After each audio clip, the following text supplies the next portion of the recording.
Part 2 of Scared to Death. We have a growing sense of fear in our culture, in our society, and we felt like it was appropriate for us to just talk about it. So in this series, we're talking about the idea of being scared to death. Last week, we talked about the future because most fear, in fact, I hesitate to say all because I don't feel confident enough to say all, but I think it's all. I think all of our fear is really about something looming in the future, some kind of uncertainty, something we're afraid we're going to lose, something we're afraid we're going to happen.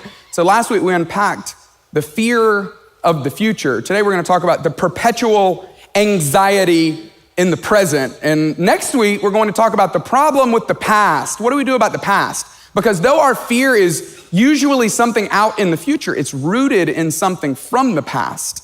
So what do we do about that? We're going to talk about that next week. Last week we led with this definition. Here's what fear is, in case you're a note taker, in case you're a person that needs to know what are the terms that we're talking about and how are we defining them. Here's how I define fear. Fear is an emotion. It's something we feel. It's an unpleasant emotion caused by the belief of looming potential loss.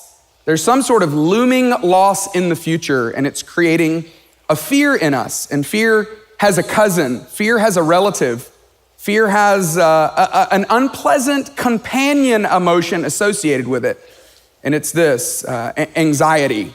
Anxiety. Would you say we're more anxious today than we were a year ago, 5 years ago, 10 years ago, 20 years ago? I certainly would. I believe anxiety is growing.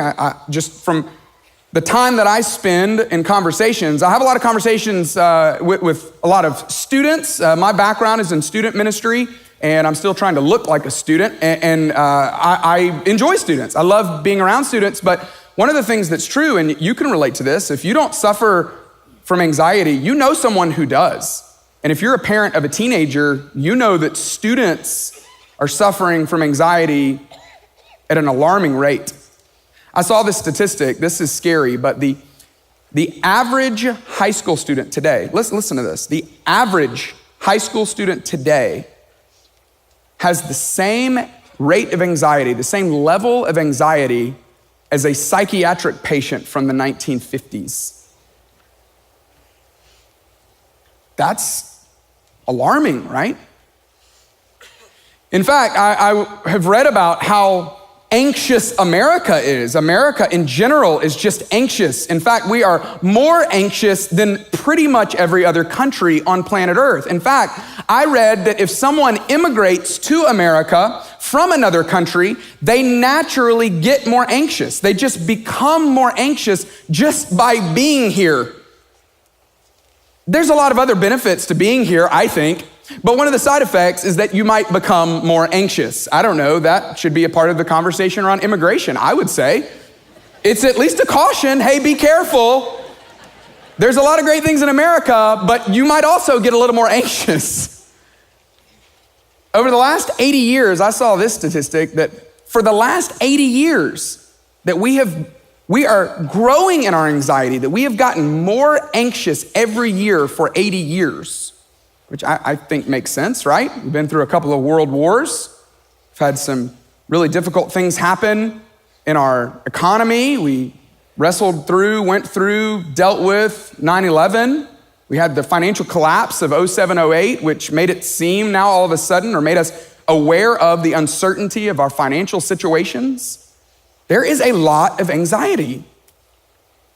And it's a problem. Anxiety is a problem. And I recognize that I am just a guy, because of that, I recognize I don't have all of the answers. I wish I could just tell you something today to just help you or help someone you love or help someone you know, but I recognize that may or may not happen. But what I genuinely believe, no matter where you are, no matter who you are, no matter how much anxiety you struggle with, I believe it can get better. That's why I've decided today to spend the majority of our time talking about an issue that is plaguing our culture, our society, in hopes that maybe something good would come of today. Here's Here's the way I am going to define anxiety for the conversation today. Anxiety is the present emotion. It's the current feeling of fear, really, of inner turmoil produced by the uncertainty of the future. It's the unpleasant present emotion. We feel it, right? We literally feel anxiety. Anxiety has all kinds of side effects. In fact, you might be wondering, do I struggle with anxiety?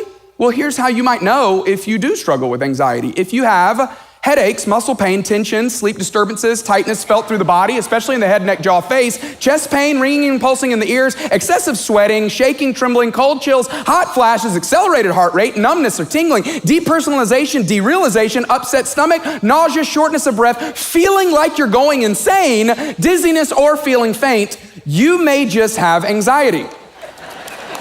And I think I just named everything that every one of us has ever felt, because all of us in a way wrestle with anxiety. I gotta be honest with you, I am not an overly anxious person, but I am married to one. And over the weekend, we had a lot of great conversations about like, hey, would it be okay if I shared one of my most funny memories of us being married? I remember one morning waking up, it was a couple of years after we had gotten married, and my wife said, hey, how you feeling? What's up? And she said, I just feel kind of anxious. I'm like, what's going on? Like what, as a fixer, I'm like, give me the problem, I'll fix it, I swear. It's good marriage advice, right? She said, no, I'm feeling kind of anxious because I feel like I need to be worried about something, but I don't know what it is that I need to be worried about. I remember literally being floored. I mean, I was like, wait, you don't have anything you're anxious about. You're just anxious because you feel like you should be anxious about something. See, people that have my personality type were like, just own it, accept it, like have a great day. Like that would be awesome. But for those of you that struggle with anxiety, you go, yeah, that's the way I feel right now. Like I'm kind of at peace, like that music we just played. And I'm feeling like my faith is stronger and I'm feeling that I have some peace in my life. But I'm now getting anxiety because I'm thinking, oh no, I should be anxious about something and I don't know what it is that I should be anxious about. Or I forgot for a moment about what I should be anxious about and all of a sudden the anxiety starts to build. Well, I hope today helps. I genuinely hope today helps, because anxiety, it literally it's something we feel, something we carry. In fact, to me, when I do feel anxious, it kind of feels like a software virus. You know what I mean? This is for those of you that love technology. I think we carry around anxiety like a software virus. You know, you'll just be moving along on your home PC or your tablet, whatever maybe, or your phone, and everything's just working slower. You know, the battery's draining quicker than it should. Stuff won't load as fast as it should. And it's like it's robbing your ability to operate at full strength. That's what anxiety does, right? It subtly slows us down and it quietly keeps us from operating at our full speed. It subtly slows us down and then it quietly just kind of runs in the background. Quietly keeps us from operating at our full speeds. But the problem with anxiety is that ultimately anxiety hurts us and it helps no one. We all know this consciously, but that doesn't help. But we know that it doesn't help anyone and it just hurts us, but we just continue to do it. I love what one author said, that anxiety is like a rocking chair. It gives you something to do and it gets you nowhere. Have you ever heard this before? I think that's fantastic. That's how anxiety feels like. It's like you're in a rocking chair, and you got something to do, which is nice, but it's not going anywhere. It's a lot of movement, but it's not taking you anywhere. So what do we do about it? Well, this is to me, I've got a buddy named Grant who is great with word pictures, and I saw him do this and I thought, that's exactly how anxiety feels. That anxiety really feels like this big rock, right? This is heavier than I anticipated. I was hoping for like a brick that I could manage, but this is literally going to take some effort. But this is how anxiety feels. It feels heavy. It's got some weight to it, but we just carry it around, right? It's just literally like we're just walking around in life having this conversation with whoever it is we're having with, going about our day, trying to deal with our families. And for the first 60 seconds, I'm fine. But if I had to carry this all day long, it would eventually slow me down. It would affect my life. And so what we do is we get a backpack, right? We get a backpack and we put it in a backpack because that'll at least make it easier, and we don't want anybody to see it. And so then we just carry it around. You remember when you were like in middle school and you first got assigned all your books and your Trapper Keepers, and all the folders that you had, and your backpack was huge, it was like bigger than you are. And you're just walking around with it, carrying it around. And that's the way anxiety works. People are like, hey, what's in your backpack? You're like, don't worry about it, it's fine. I got it, man, I got it, right? Because we carry anxiety, we carry the uncertainty of the future, the problem of our family, the outcome of what's gonna happen with our job, the situation with our kids, the situation with our aging parents, the drama in the relationship. We just put it in a backpack and we just carry it around. I walked into today thinking I was going to preach the whole message with this backpack, but I can't because this is literally too heavy to hold on to. So I'm going to set it down, which is not what we do with anxiety, okay? So this is where the metaphor is breaking down. We don't actually set it down, but just for the sake of my own shoulders and the lack of working out that I've been doing lately, I'm not going to carry that. So what's the answer then? What do? Well, it's easy, just stop. No, I mean, serious, just stop. Stop being anxious. Have you ever had someone tell you that and you're like, you don't get it. You definitely don't get me. Why is that? Because you can't stop. You don't know how to stop. We don't know how to stop because we're just carrying it around. So just so you know today, the answer is not just stop. But I do think there is an answer. I do think there is a way where we can overcome our anxiety. I want to go to two different places in the New Testament. This is interesting because we're going to look at these two letters. One that was written by a guy named Peter, close follower of Jesus. One that was written by a guy named Paul, a close follower later on in his life of Jesus. But it's crazy because what we believe about these is though we believe they are letters that these two men wrote to certain people, we also believe that they are the word of God. This is crazy. But we believe somehow that as these men were writing these words, that they are literally inspired by God. And I can't explain all that to you in our short amount of time. Even if I had more time, I don't know that I could explain it to you. But it's one of the mysteries of faith is that we believe that God has literally spoken. And in both these cases, these two men spoke specifically about anxiety. Now, I don't know what they had anxiety about in the first century because they didn't have fidget spinners. And so clearly I'm like, well, you didn't have anxiety because y'all didn't have any spinners, You have to have a fidget spinner to actually struggle with anxiety, or vice versa, other way around, I don't know. But I don't know what they were struggling with. I don't know what they were anxious about, but I do know they spoke directly to it. And so I want to read you what they wrote because I think it's really, really helpful for your anxiety, for my anxiety. Here's what Peter said in 1 Peter. He begins this way with this section. He says, all of you, in Greek, which means all of you, right? Okay, so the people he's writing to, he's like, everyone included, everyone, all of it, all skate, right? We're all in this together, all of you, clothe yourself with humility. Wait a second, I thought we were talking about anxiety. He's going to talk about anxiety in a second, but first he starts with humility, which I find very interesting because what does humility have to do with anxiety? Last week we looked at the word fear. And I think the answer to overcoming fear is to be overwhelmed with the love of God.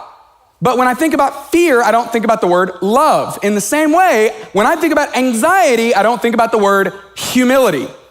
But he's going to make a very strong case that both of these are related. Here's what he reaches out for back in the past. He said, all of you clothe yourselves with humility toward one another because, and then he says something really important and powerful and fascinating and very strong, not very delicate or light. He says, God opposes the proud, but shows favor to the humble. This is phenomenal to me. That we have a God who, when it comes to humility, when we humble ourselves, God shows favor to people who humble themselves. But he opposes, he literally sets himself up against. This opposes is a military word that God brings all of his force against those who are proud. Uh-oh. Because all of us are proud, right? But he says God shows grace to, favor to, he shows kindness to, He helps those who come at this with humility. But he shows opposition to, he sets himself against those who are walking around in pride. What's the difference between pride and humility? You know this, but just to put it in layman's term, it's just this. Pride says, I got this, right? Unfortunately, I think a lot of us have a lot of pride, not around our anxiety. I don't believe there's anyone here that's like, oh, I feel proud of my anxiety. No, we feel shamed about our anxiety. But what we feel proud about is whatever the anxiety is, somehow that I feel like I gotta handle the future, that I've gotta be the one to meet the needs for my kids, that I've gotta be the one to be able to fix the outcome for my aging parents, that the relationship drama, that I somehow have to be the one who can handle this. And so I think in pride, we say, oh, no, it's fine. I got it. It's just my lot in life. It's mine to bear. This is what I gotta handle. And in pride, it seems like he's saying, we just carry around all of our uncertainties and our unknowns and the things that we think we have to carry. See, pride says, I got this. Humility says, I can't. I'm aware of the fact that I can't control my kids. I can't even control my own life. I can't control my aging parents. I can't control my employer. I can't control the entire economy in regards to our financial state. I can't control that. And he says, now this conversation is helpful because we're getting somewhere when it comes to our anxiety. Do you think you have to? Do you think you can? Or are you willing to say, you know what, when it comes to those areas, I can't. So then he says something maybe even more emphatic with an outcome attached to it. He says, so here's what could happen. He says, humble yourselves, therefore, under God's mighty hand. If we believe more about how strong God is, then naturally our outcome would be, well, I should humble myself. I should get on my knees. I should bend my knee to the one who has the mighty hand. Humble yourselves under God's mighty hand, that he may lift you up. Yeah, but I feel weighed down. He goes, yeah, well, you feel weighed down because you think you gotta carry it. But as soon as you willingly say, I can't, you now all of a sudden, do you start to levitate? Well, no. Do you feel lighter? Yeah. Because all of a sudden now you're not carrying all that weight anymore. The problem is, it says, humble yourself, therefore, under God's mighty hand, that he may lift you up in due time. In due time. See, I think part of the reason why we struggle with this, I have a friend named Levi Lusko who says that we shouldn't be ones to determine what due time is, right? I mean, we're the same people that burn our mouths on Hot Pockets. You know what I mean? Which is such a brilliant insight. I mean, the point of a Hot Pocket is you put it in the microwave and quickly you have a meal. And we can't even wait on that. So of course we're like, God, I prayed about this. God, I put it down and I don't feel any different. I still feel anxious. This isn't working, clearly. And God goes, hey, remember, I said, humble yourselves under my mighty hand that I may lift you up in due time. Due time might not be as soon as this message is over, as soon as the day's over, as soon as the week's over, as soon as the month's over. Due time might be in a few months, in a few years, maybe in a couple of years, you might start to feel lighter if you begin to practice what he's asking us to do. So he says, okay, let me give it to you specifically. I've been talking about humility, but you asked about anxiety. Great question. Okay, now we're there. You ready? 1 Peter 5:7. He says, so cast all your anxiety on him. Why? Well, because he cares for you. Cast it on him. Throw it onto him. Take it off of your shoulders and literally put it on his. That's very different than the way we approach it, right? See, maybe, just maybe, anxiety stems from carrying something you weren't meant to carry. Maybe that thing you're anxious about that you think is mine to carry and mine to control, God's going, you can't control it. Yeah, but they're my kids and I love them. No. I know you love them. I'm just telling you, you can't control them. But my aging parents, like should I just be irresponsible? No, don't be irresponsible. Be responsible. Help them. Care for them. But you can't carry them because that's not meant for you to carry. Maybe all of our anxiety stems from carrying this thing that we think we should carry, that God's going, don't just set it down and throw it away. No, give it to me. Cast it onto me. See, and this is beautiful to me, but because God cares for you, you can cast your anxiety on him. It's because he cares that he wants to carry that thing that you weren't meant to carry. Maybe at this point, some of you are going, well, how do I know he cares for me? I mean, that's kind of vague. It's kind of general. Cast your anxiety on him because he cares for you. Like God's this eternal celestial care bear, and I'm just supposed to cast it on him because he cares? If you're asking that question, thank you, because that's what's next in my notes. And I want to talk about why I think you can believe that he cares for you. If you guys would, go ahead and bring that out at this point. This will be fairly dramatic because of the size of this. Come on. Yep. Why can we believe that God literally cares for us? I mean, what has he ever done that would show us that he actually cares for us? I mean, has there ever been any statement? Has there ever been anything he's ever said, anything he's ever done that would let you and I know that he actually cares for us? Thank y'all so much for doing that.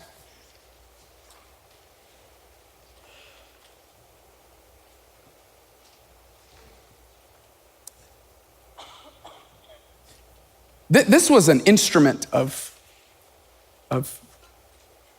the government for centuries, used to punish people who had done wrong. But see, at the core of our faith is a cross. At the core of our faith is not just something God said, but it's something God did to show you and me that he really does care. That he's not distant. That he's not numb to your anxiety and to the things that you're trying to carry. He goes, no, I understand all of that. In fact, maybe the most empathetic thing God has ever done is allowed his son to walk planet Earth, to feel what we feel, and then to sacrifice his own life, to willingly give up his own life, to let us know that he really does care. See, the cross, the reason why the cross is so crucial to this conversation is because it reminds us that he's willing to carry us. He's willing to carry all of our stuff. And so when Peter said, hey, I'm telling you, our God is so kind and so personal and so genuine that when he says, bring all of your stuff to me, when he says, come to me, all of you who are weary and heavy laden, and I will give you rest, he means it. That you can literally take the very thing that is weighing you down and zip it up so that OSHA will appreciate this, and you can literally cast it onto him. That you can take your worries and your fears and anxiety and you can throw it onto him. It's amazing how time works, but somehow the cross stood before time, the cross stood in the middle of time, and the cross still stands today. That it is literally split time and it transcends time, and you can still cast all of your anxiety and worries and fear onto him because he cares for you. And when you get fixated on that thing that you can't deal with, that you can't control, and you think it's your responsibility and you think it's yours to fix and yours to control, he's saying, no, get a broader view. You need to back out. You need to back out from the microscopic view of your problem that you have and remember that you have a God who went to the cross for you so that you could know beyond a shadow of a doubt that he cares for you. See, Peter, when he wrote about this, it was real to him because I would imagine he had a lot of anxiety about even what Jesus was going to say to him or do to him. Or, Peter denied Jesus right at the most crucial moment of his life. But on that Sunday morning when Jesus was resurrected from the dead, Peter ran to the tomb after he had heard from these women that the tomb was empty. He ran to the tomb, which I find fascinating because he could have thought that Jesus was gonna say, good to see you, Peter, sit down, let's talk. So you denied me, huh? I'm sure it was just once, wasn't it? No? Twice? Couldn't be. How many times, Peter? 3 times? You can leave now, thanks. But he didn't do that. He loved him. And so when Peter wrote, you can cast all your anxiety on him because I'm telling you, he cared for me in that moment and he cares for you. Some of you feel like a runaway. You feel like, yeah, but I've denied my faith. Yeah, but I've walked away from my faith. I set my faith down. It's still true. You can still cast your anxiety on him because he cares for you. Paul, though, when he wrote about it, he was more direct with what you need to do. For some of you, you go, well, that's kind of vague. And I mean, it works as an illustration. I get it because the cross, you put it up there but is the nail gonna hold and is the thing gonna fall over? And I'm glad I'm not sitting in the front row. That's what some anxious people are naturally thinking. And I will say, I don't know how strong this nail is or this cross is, but I do know that the cross of Jesus won't let you down. I can say that, even though this one might at some point. Sorry about that. But Paul was more direct. He said, let me just specifically tell you what you should do, because maybe that's too difficult for you to comprehend. So he says, let me give it to you practically, okay? So for those of you that are like, okay, conceptual, got it, give me the nuts and bolts. What am I supposed to do today? Paul's your guy. Here's what he says, Philippians 4. He says, do not be anxious about anything. Done. Case closed. Got it. Thanks, Paul. No, he doesn't end there. He says, okay, let's start with this. Don't be anxious about anything. So stop being anxious. I'm not gonna leave you there hanging though. I'm gonna tell you how to do that. Here's what he says. But in every situation, by prayer and petition. So he says, when you feel the anxiety, when you feel the worry and the fear and it's creeping up on you and the sleeplessness is happening and you don't know if you can make it through another day and the panic attack starts and all of the side effects start coming, he says, you turn that anxiety into prayer. He says, you cast your anxiety onto him by turning your anxiety into prayer. This is the recipe, this is the cocktail, if you will, for overcoming anxiety, is you turn your anxiety into prayer. Again, the danger though is some people are gonna be like, oh, pray, seriously, bro? Like that's your JV answer to my varsity problem? Like, come on. No, that's what Paul said, so don't shoot the messenger. You're welcome to shoot Paul. Paul said, yeah, turn it into prayer. But see, the problem is the due time thing, right? Because we're going, I tried prayer and it didn't work. You know when you're on an airplane, you remember how some of you you've never even listened to this because you don't have anxiety about flying, but for those of you that have anxiety about flying, you can recite exactly what they say about what to do because you're like, okay, I need to know this because this is the last flight I'll probably ever go on. And have you ever just looked around and be like, this feels like a plane that's probably gonna go down. Something about this feels like this is gonna happen. Those of you who have anxiety, you feel that way every time you fly. And so when that thing drops, what do they say about that oxygen mask? They say, hey, you're gonna put it on and you're not gonna see it start to inflate. So should you just throw it down and give up? No. You are to trust the process that it's actually working even though you can't see that it's working. Prayer's the same way. You gotta trust the process. It's working even though you might not see that it's working because we want it to work right here and now, but you can't give up. You gotta keep at it. You gotta keep with it. You gotta stay with it. And you have to continue to cast your anxiety onto him through prayer. But if that's not enough, he's not done. He's got something else. He goes, so do not be anxious about anything, but in every situation, by prayer and petition, and with thanksgiving. This is huge. He says gratitude has a role to play in all of this. What does gratitude have to do with anxiety? It has a lot to do with anxiety. I was talking to a friend recently. Her name is Wendy. She's a cancer survivor. I said, Wendy, what do you do about the fear of cancer returning? She said, it is an everyday thing. And she said, I've got to remind myself over and over and over again of what I'm grateful for, because it causes my fear of the future to snap back to reality. It gets me back right here and right now to what do I have now? God, thank you that I have my health right now. God, thank you that I have 2 kids that are awesome. Thank you that I have an awesome husband. She says, this is what I got to tell myself over and over and over again. The way you overcome anxiety is you cast your anxiety onto him through prayer, and you cast your anxiety onto him by turning your anxiety into gratitude. You start naming out loud, if you have to, the things that you're grateful for here and now. Paul says, do not be anxious about anything, but in every situation, by prayer and petition, with thanksgiving, present your requests to God. And then, this is what will happen. The peace of God, which transcends even our ability to understand it.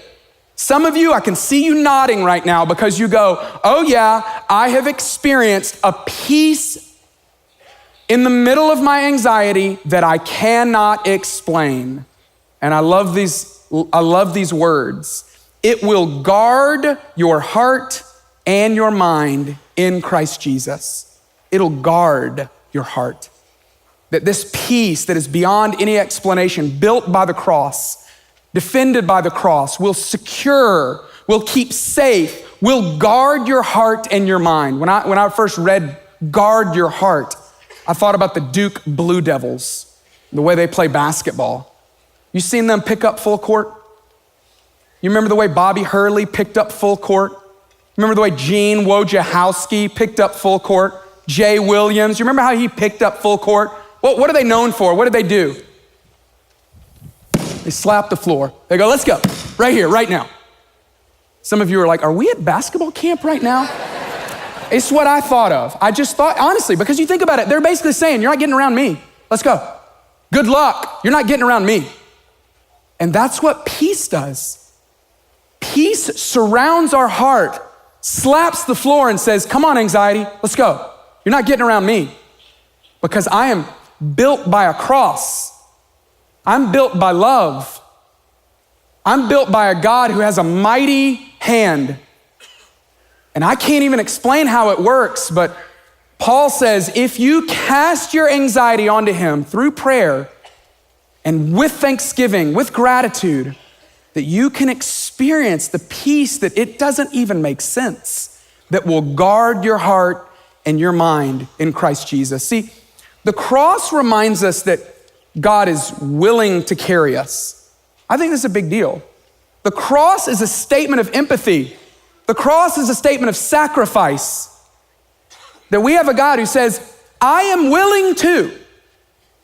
I'm willing to. So bring it to me, because I'm not saying no. I'm saying yes, come on, bring it to me. But the story of our faith is not just about a cross.